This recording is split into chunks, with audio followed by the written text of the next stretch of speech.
Malam itu, pelabuhan tampak lebih sunyi dari biasanya. Jam menunjukkan pukul 12:13 menit. Angin laut berhembus pelan, membawa aroma asin yang bercampur bau besi dan solar dari kapal-kapal yang terparkir. Lampu-lampu sorot tinggi menerangi tumpukan kontainer berwarna merah dan biru. Beberapa pekerja masih berjaga, sebagian duduk sambil menyeruput kopi untuk melawan kantuk. Lalu, terdengar suara aneh. Bukan suara kapal, bukan suara mesin derek, tapi suara gemuruh berat seperti sesuatu yang sangat besar bergerak di dalam air. Permukaan laut mulai bergetar, riaknya membesar, membentuk pusaran yang tidak wajar. Salah satu penjaga mendekat ke tepi dermaga, mencoba menerangi air dengan senter. Airnya kenapa? Gumamnya pelan. Tiba-tiba, duar! Air meledak ke atas. Dari kedalaman laut muncul kepala ular raksasa, jauh lebih besar dari kapal nelayan. Sisiknya hitam kehijauan, berkilat terkena cahaya lampu. Matanya menyala hijau terang, menatap tajam ke arah dermaga. Jeritan pecah di mana-mana. Tubuhnya yang panjang dan tebal perlahan naik, melilit salah satu krain pelabuhan. Besi besar itu berderit keras sebelum akhirnya patah seperti ranting kecil. Kontainer-kontainer berjatuhan ke laut dengan suara dentuman memekakan telinga. Seorang pekerja terpaku di tempat, tak mampu bergerak. Ular itu membuka mulutnya, memperlihatkan taring panjang setajam tombak. Nafasnya mengembuskan uap dingin yang membuat udara terasa beku.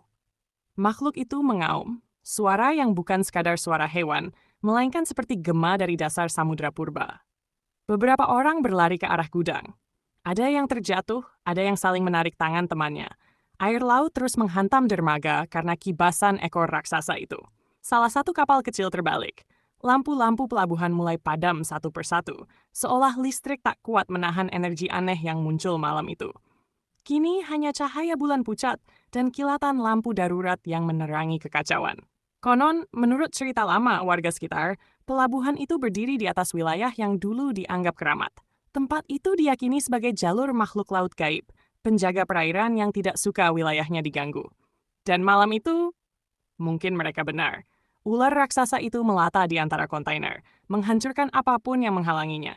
Setiap gerakannya membuat tanah bergetar seperti gempa kecil. Namun tiba-tiba, makhluk itu berhenti. Kepalanya menoleh perlahan ke arah laut. Matanya menyipit. Seolah ia hanya datang untuk memperingatkan, bukan memburu.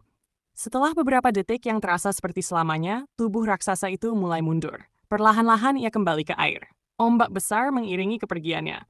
Dan dalam satu hentakan terakhir, ia menghilang ke dalam kegelapan laut. Yang tersisa hanyalah dermaga porak-poranda. Kontainer berserakan. Crane roboh.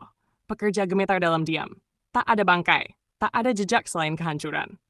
Sejak malam itu, pelabuhan tersebut tak pernah lagi beroperasi di atas tengah malam. Para penjaga selalu mendengar gemuruh halus dari laut setiap angin berembus kencang. Dan beberapa orang bersumpah, mereka masih melihat sepasang mata hijau menyala di antara ombak gelap. Menunggu.